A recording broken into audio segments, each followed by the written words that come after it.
Hi Sagittarius! Kamusta? Welcome back to Pinay Angel Tarot. This is your September kapalaran para sa mga Sagittarius. General love reading. Although baka may mensahe din sa career mo, tingnan natin. Depende kung anong cards ang lalabas. Kamusta kayo guys? Comment present parang kung nanonood kayo. Miss ko kayo mga Sag. I hope okay naman kayo dyan. Kung may marinig kayo konting ingay, pasensya na, may ginagawa sa kabilang building. Comment present para alam kong nanonood kayo. And also, like the video. You can share, subscribe, and hit the notification bell. Pag maraming views, comments, and likes, gagawa ko kayo ng bonus reading kasi yun yung basihan ko sa paggawa ng bonus reading. Okay. So, kuha ko muna kayo ng oracle card. Mamaya tingnan natin sa libro ang kahulugan nito. Kumusta naman kayo? Okay. So, ang unang mensahe, if you could do anything, what would it be? The answer dwells in your heart, not in your mind, for the heart is a gateway to the soul. May kalayaan ka na gawin kung anong gusto mo. 111 angel numbers. Grabe, simula pa lang may angel numbers na. So, may sitwasyon dito na pinapapili ka. Pwede kang magstay, pwede kang mag-let go at maghanap ng bagong love. Itanong mo daw muna sa puso mo kung ano yung gusto mong gawin na makakabuti para sa soul mo. Kasi, nakita ko dito, malaya ka eh. Posible naghiwalay kayo nitong taong kadil mo recently. At pinapagdesisyon ka kung bubuksan mo ba ulit yung puso mo sa taong yan. Or, kasi sinasabi ng isip mo sa'yo, dapat move on, dapat let go. Yun yung kailangan mong pagdesisyonan dito, Sag. And, parang reminder to na wag masyadong logical. So, dapat medyo balansehin lang yung puso at saka yung isip. Okay naman yun kung kailangan mong i-embrace yung freedom mo. Kasi baka yung iba sa inyo hindi na healthy yung relationship. So, kailangan mong mag-explore. Ayan. Make sure lang guys na itanong mo pareho sa isip mo at sa puso mo kung ano yung next na action na gagawin mo. Okay? This is about taking action, kung ano ang susunod na step na gagawin mo or i-manifest mo sa buhay mo. Ayan. And then you also have this moonlit embrace uncertainty. Mamaya tingnan natin sa libro. Pero uncertainty, ibig sabihin nag-a-adjust ka pa sa sitwasyon. Nagfo-flow kasi yung sitwasyon maraming changes, maraming nangyayari. May nakita kong bridge dito na meron kang pupuntahan, something new. Andito din yung sun tsaka moon. So, kailangan balance talaga yung intuition tsaka yung actions. Also, there is a lunar eclipse coming this month. So, yan din yung tumutulak sa'yo na baguhin ang isang sitwasyon na maaaring naging stagnant for a while. At embrace. Embrace mo daw yung, kahit hindi sigurado, pero i-embrace mo siya. Keep going. Ayan, ibig sabihin, pagpatuloy mo yung journey. Tsaka merong bridge So, andito ka sa bridge nasa gitna ka, papunta ka dun sa patutunguhan mo. At i-embrace mo yon. Pero tingnan pa natin yan mamaya sa libro after ng reading. Okay, ngayon, tingnan natin from the tarot cards. Overall energy here is 5 of Pentacles. This is about loss, breakup, changes, major changes. Yung iba, posible namang walang breakup, pero napakalaking pagbabago. May nakita naman ako dito na talagang kailangan i-end. Ayun na nga, separation. Hindi madali, pero this is a cycle na temporary at nagdadala ng pagbabago. Oh, may nakita akong pentacles. So, I can also see na you are building a solid foundation para sa sarili mo, Sag. Support ako sa iyo dyan. Laban lang. Kita mo yan, mga pentacles. Tsaka ito, foundation yan So, i-build mo daw yung sarili mo. Kasi, that's one step to achieving greatness. Hindi yan para sa ibang tao, kundi para sa iyo mismo yan, sa sarili mo. 444 angel numbers. Medyo may na-feel akong konting blockages. Basta patuloy mo lang, laban ka lang. Okay. Yung energy ng person mo, oh my gosh. Ang intense nito ah. Okay, ikaw muna, ikaw tong nasa taas. So, Queen of Cups, Queen of Wands, Temperance, Hierophant, and the Star.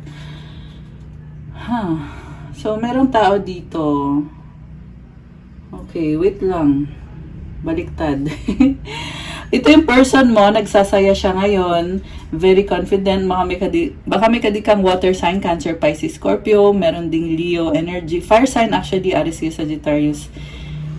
This is very charming person na mahal ka naman pala nito eh. Mahal ka nito pero tingnan natin ha. Charming siya. Parang kinumbinsi ka niya na, Saj, ako yung kailangan mo, gusto kita, mahal kita, at ibibigay ko sa iyo yung best mo. I am willing to have commitment with you. Yan ang energy niya ngayon. Temperance, nagkaroon ng pagbabago dito eh. Kaya merong restoration. Gusto niya ng reconciliation. Posible guys na ngayon lang niya to na-realize na sobra kanyang mahal. Kung kailan na nagbago na yung sitwasyon. At nakikita ko hindi ka pa i-let go. Nag-hold on siya sa'yo. Posible kasi nagkaroon siya ng mga realization sa buhay niya or sa sarili niya. Medyo egoistic, medyo emotional siya ngayon pero ang lakas ng confidence niya. Hierophant, meron talagang commitment. Nakikita ko pinagdadasal niya yung connection ninyo. Remember, roles can be reversed. Posible din ikaw to na pinagdadasal mo siya. Okay. Kasi itong person na to, soulmate or twin flame, parang drawn siya sa'yo eh. Alam mo yung cards na to, sunod-sunod. This is about spirituality. Kasi, ayan Temperance, Hierophant, Star. Nagdadasal talaga to guys. Spiritually, ano siya, siguro napansin mo to sa taong to na sobrang spiritual, na baka posible din guys na magkaiba kayo ng spiritual beliefs. 707 angel numbers. Actually 0707 angel numbers. So kaya niya ginagawa kasi ganun talaga siya, ugali niya talaga yon na connected siya sa spirituality at malakas din ang intuition niya. Idealistic person, mataas ang standards. Mabait naman tong taong to eh. Kita mo may angel wings oh. Ang ganda ng wings, sobra. Sobrang ganda. Okay.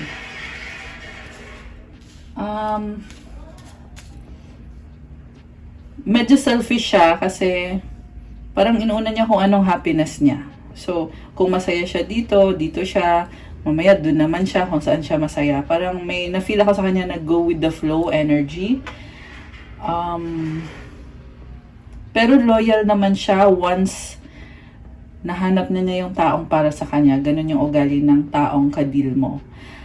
Sa side mo naman, you have the Lovers, King of Cups, Eight of Pentacles, the Moon, and the Strength card. You are vulnerable right now. At, oo, mahal mo siya. Pero, sa nakikita ko ngayon, mas pinili mo yung mga pangarap mo para sa sarili mo, connected sa trabaho mo. Pero hindi mo maalis sa sarili mo na makaramdam ng confusion, nalilito ka. Pero kinakalma mo sarili mo. Parang sasabi mo dito, kaya mo yan, basta gawin mo na lang kasi yan yung makakabuti para sa'yo. Maraming mga thoughts na gumugulo sa isip mo. Binabalik-balikan mo yung mga nangyari sa inyo ng taong yan, past, present, future. The Moon is also about intuition, introspection. Kita mo naka-hoodie, nakatalikod. Medyo malungkot yung na-feel ko dito kasi vulnerable ka eh. Andito yung Lovers.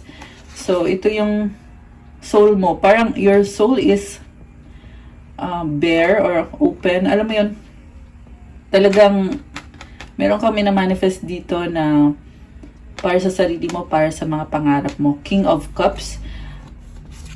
Malalim kang magmahal. You give unconditional love. Kaya kung sino man ang makakatuluyan mo ay talagang maswerte talaga. Pero sa ngayon kasi nakafocus ka sa work. Yun lang ang nakita ko dito. Kahit nasa work ka, hindi mo maiwasan maisip yung person. Kasi hindi maganda yung mga nangyari. Posible kasi nagkaroon ng cheating. Posible din na nagkulang siya sa'yo sa pagmamahal. Nagkulang siya sa... Yeah, cheating meron talaga ako nakita guys. Kasi na-realize mo dito na pinili mo siya, may iba ka ding options dati pero siya yung pinili mo. Yung iba nga sa inyo, sinacrifice nyo yung trabaho nyo. Mas inuna nyo yung taong yan. May nakita din ako na pera yung sinacrifice nyo. Baka kasi nag-provide ka or tinulungan mo siya financially. Kaya medyo, hindi naman sa naghirap, wala akong nakitang naghirap kasi ang ganda ng cards mo. Pero meron lang talaga feeling na may nawala sa'yo. Meron kang sinacrifice. Parang may nafika nga dito na ang laki nang nawala sa'yo na pero ito lang masasabi ko guys, huwag kang manghinayang. Kasi iniisip mo ang laki din nang nawala. Ay, iniisip mo yung pera sana na yon, yung panahon sana na yon, sana nagamit mo sa ibang paraan. Or naitulong mo sa ibang tao. Baka kasi may pamilya ka din na sinusuportahan. Baka may anak ka din. So, yun yung iniisip mo. Mapagmahal ka. Kaya siguro advice ko sa'yo, the next time na you get into a relationship, actually alam mo din naman to na the next relationship mo, you want someone na talagang poprotektahan yung puso mo kasi you have a vulnerable heart, open heart, unconditional kang magmahal. Kaya mo nga magtiis meron kang strength dito. So, kung problematic yung relationship, nalalampasan mo. Kasi ganun yung ano mo dito ganun yung ugali mo na kahit problematic yung relationship, you still try, always try your best.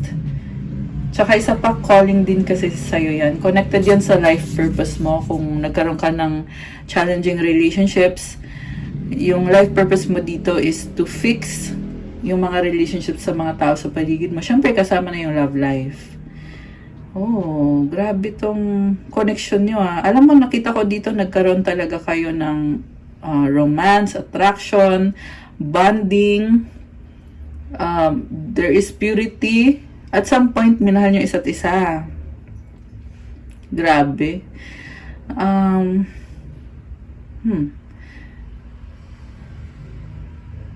Okay. Daming nangyari na pala. Daming na nangyari dito. So, anyway, pinakiramdaman ko kasi, ba't na tahimik ako? Kasi pinakiramdaman ko, tingnan ko yung mga symbols dito. At yun yung nakita ko na ang dami nang nangyari. So, yung iba sa inyo, Saj, baka balak nyo magkaroon ng tattoo. May mga nakita ko dito, mga nag-iisip ng gano'n Okay. So, ang masasabi ko lang dito, Saj, marami magagandang mangyayari pa sa karir mo. Ngayon na nangyari to lahat. So, tanggalin mo lang yung pag-iisip kasi ito merong dark energy dito. So, pag inalis mo siya sa picture, actually, yan na nga yung ginagawa mo kaya to magkatabi itong moon tsaka strength. Kasi nilalabanan mo yung heaviness ba yan, illusions ba yan, lungkot, nilalabanan mo siya. So, pagpatuloy mo lang yan, or mas okay, wag mo na lang i-entertain. Kasi, okay na okay ka dito. So, yan yung advices para sa'yo. You are building yourself slowly but surely. You have your tools. Ayan mga tools yun Okay. So, ano pa bang mga nangyari dito? Tower, 5 of Cups. Ito na nga, breakup talaga to. Confirmed. Changes na nakakalungkot na may mga luha talaga dito.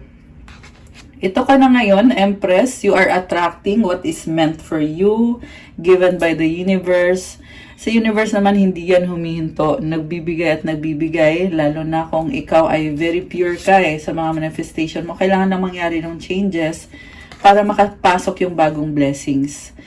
So, kailangan magpasalamat ka sa mga changes na yon. Dahil kasi dyan, lalo kang naging strong, you are in your divine feminine energy, which is someone na talagang kusa na lang pumapasok yung mga blessings. Also, I can see you also taking action. Maraming humahanga sa'yo. Mukhang mas maraming ang nakaka-recognize sa'yo ngayon. Dahil sa mga changes na pinagdadaanan mo ngayon. 7 of Wands, 7 of Cups. You are setting boundaries now. Nakita ko open pa rin yung pintuan mo para sa taong yan. At the same time, marami kang options. Sabi ko nga nakaka-attract ka talaga. So, this time, nakikita ko, paglalaban mo yung makakabuti para sa'yo, magiging more confident, or hindi lang magiging, but this is already happening na you are gaining confidence, and also at the same time, pinipili mo na lang na wag nang magsalita, kasi pag nagsalita ka, kailangan lahat sabihin ungkatin detalyado. So, magiging masakit, or alam mo yun, magiging chaotic pag nagsalita ka.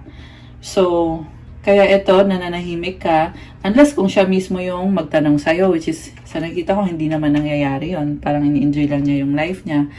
Lumabas din naman dito na mahal ka niya eh. Pero, yun nga lang, yung nangyayari is, yun na, naging selfish, okay? Itong si person. Ang nakita ko din sa kanya, ang dami niyang pangarap. Sobrang daming pangarap ng person mo. Kaya siguro, na-take for granted ka. Ayun yung nangyari. Dahil sa dami niyang pangarap. Dami niyang gustong gawin. So, yung person mo, meron din siyang Sagittarius sa birth chart niya. Meron din ditong Taurus energy, Aquarius energy, Water sign, Cancer, Pisces, Scorpio, Fire sign, Aries, Sagittarius, o kahit naman anong sign pwede. Okay, grabe.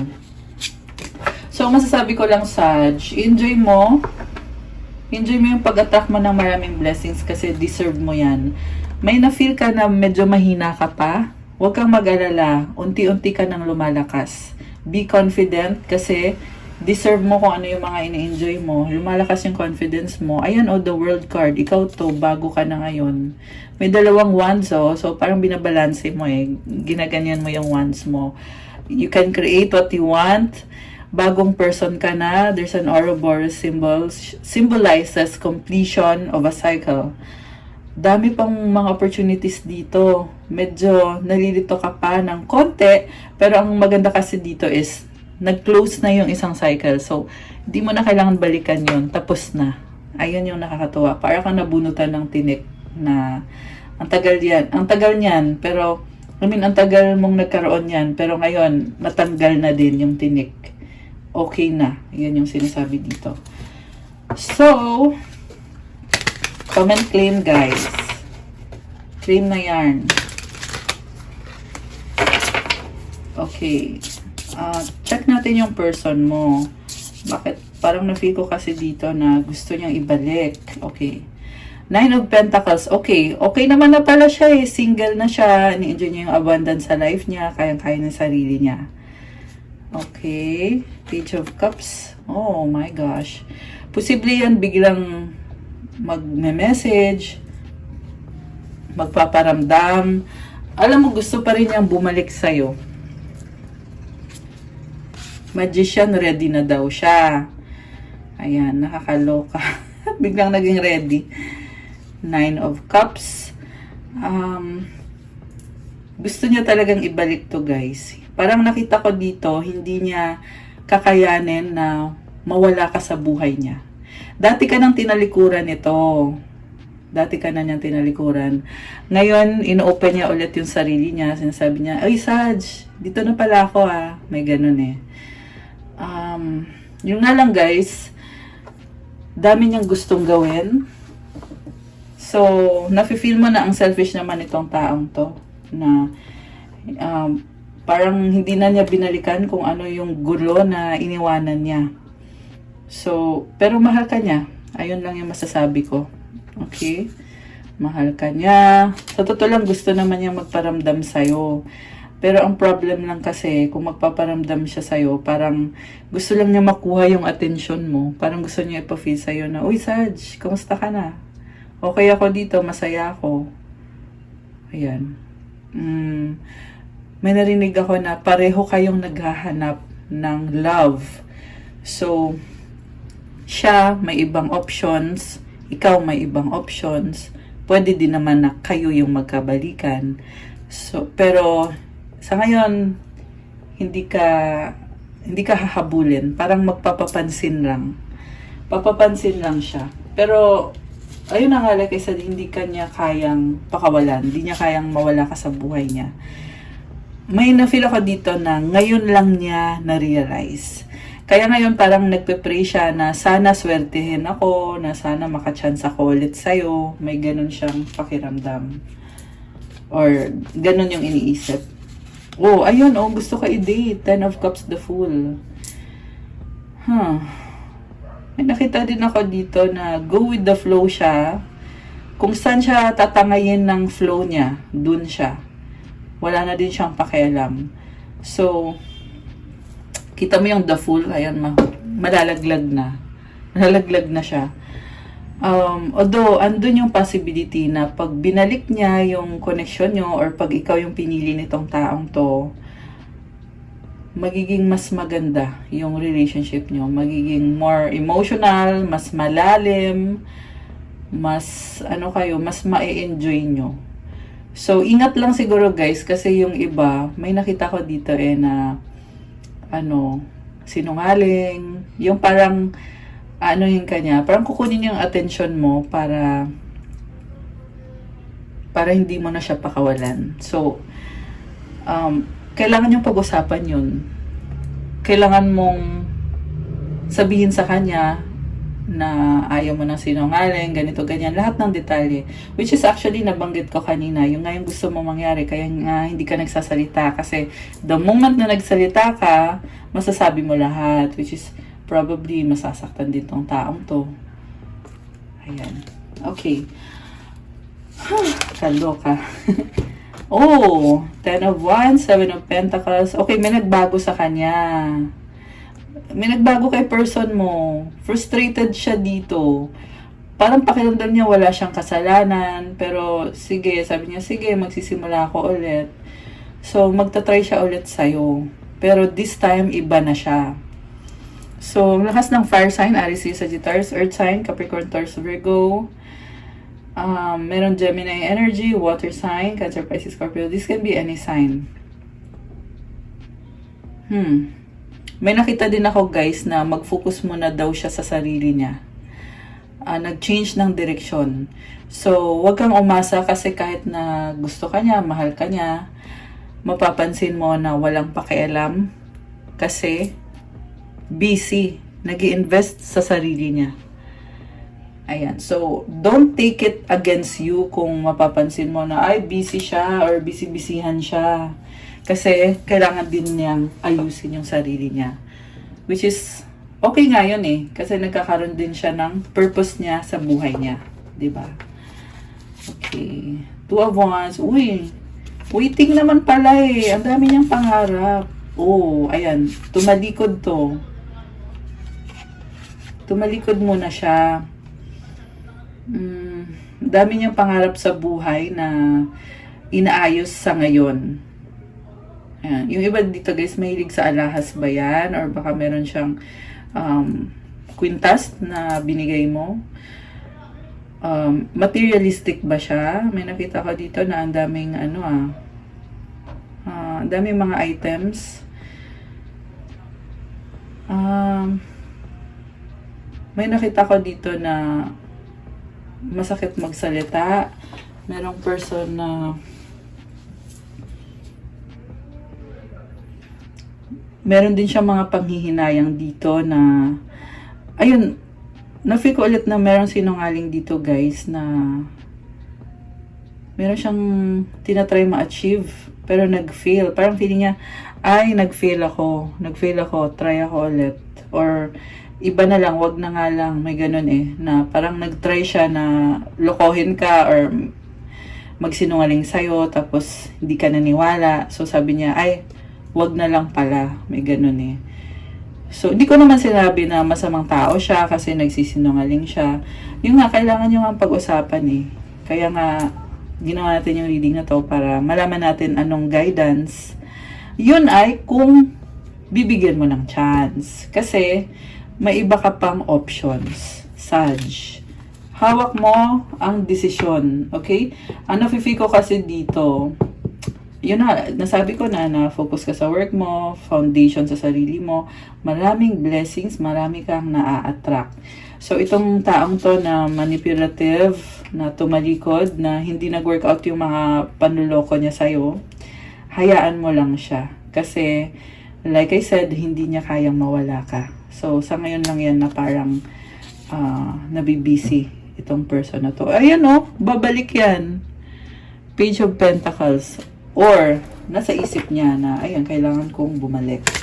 Anong outcome? Anong outcome? Okay, the outcome, Two of Cups, Hermit, Emperor. So, Sag, nakikita ko dito, napakabait mo kasi tinitiis mo yung taong yan. Pero ngayon, hawak mo na ang magiging desisyon. Naging emperor ka na eh. You are the creator. Kaya mo talaga siyang tiisin, ganun mo siya kamahal. Ayan, kasi dito yung Two of Cups, so ganun mo siya kamahal. At kung magkakabalikan man dito, ikaw na yung may control. Titiisin mo pa rin siya. Pero, emperor ka dito eh, so may sarili kang sistema na ikaw na yung nagpapalakad ng kung ano yung gusto mo mangyari. May plano ka din dito. Ayan. So, good luck. Napakaganda. Nakakatuwa. Sobra. Tignan natin yung oracle card mo galing sa libro. So, Moonlit. Ito siya. Okay. Moonlit, embrace uncertainty. A moonlit night might be beautiful, but it makes it hard to really see what's going on if you need to. Under very gentle moonlight, we simply can't see exactly what's going on around us. If we go out into the night and the moon is in the early stages of the waxing cycle or the late stages of the waning moon, there isn't much illumination offered. If this card comes up for you, it suggests that you don't yet know the full story around whatever question you're asking. It could simply be that someone else involved in your situation still isn't clear on what they do or don't want, so they can't tell you. Deception may be at play. We can bring up a lot of anxiety and even fear. All is not lost though. Remember, the moon goes in phases. And even if there isn't much light around your situation right now, in the fullness of time, everything will be clarified and illuminated. And you'll learn what you need to know. That will ultimately be healing for you and everyone else. Additional meaning for this card, the path forward isn't clear yet. Explore your dreams and intuition. Trust your feelings. Uncertainty is part of your current process. Wait before making your move. About this symbol, remember, a beautiful moonlight is the reflection of the young sun and on the yin moon. It's a combination of masculine and feminine energies. Oh my gosh, I love it! You can screenshot. Ayan, para dun sa mga gusto ulit balikan yung mensahe na to kasi napakaganda, very detalyado. At, ayan, screenshot. Okay na? Okay. So, nakakatawa yung mensahe para sa'yo, Sachi. Embrace mo yung uncertainty. Okay, guys! That's all I have for you para sa yung September Kapalaran, mga Sachi. Thank you for watching. I-like nyo na tong video na to. Comment kung nag-resonate or kung nagustuhan nyo ba, kung ilang percent nag-resonate, 100%, 50%, or kahit 10%, i-comment nyo dyan. Subscribe and hit the notification bell. For those na nagtatanong about private reading, may bayad po yun kasi ikaw mismo ang i-reading ko. You can book one if nag-resonate to at kailangan nyo ng more information or ng gabay. You can reach me sa Viber or sa WhatsApp para mas mabilis. Nasa description box po yung contact details. Check out my Instagram. If you want to start your crystals journey, we have crystals na tutulong sa'yo to heal you, to unblock your chakras para mas marami kang ma-attract na blessings. And it will also remove anxiety, stress. May iba-ibang benefits to, guys. So, meron tayong pang-attract ng love, money, fertility, wealth, prosperity, abundance, focus, mental clarity, motivation, negotiation, wisdom, at marami pang iba. Protection, ayan. So, tingnan nyo na lang sa Instagram ko at message nyo na lang ako. Thank you, Saj. Have a good day. God bless you all. Stay safe. Love you guys. And I'll see you again soon. Bye!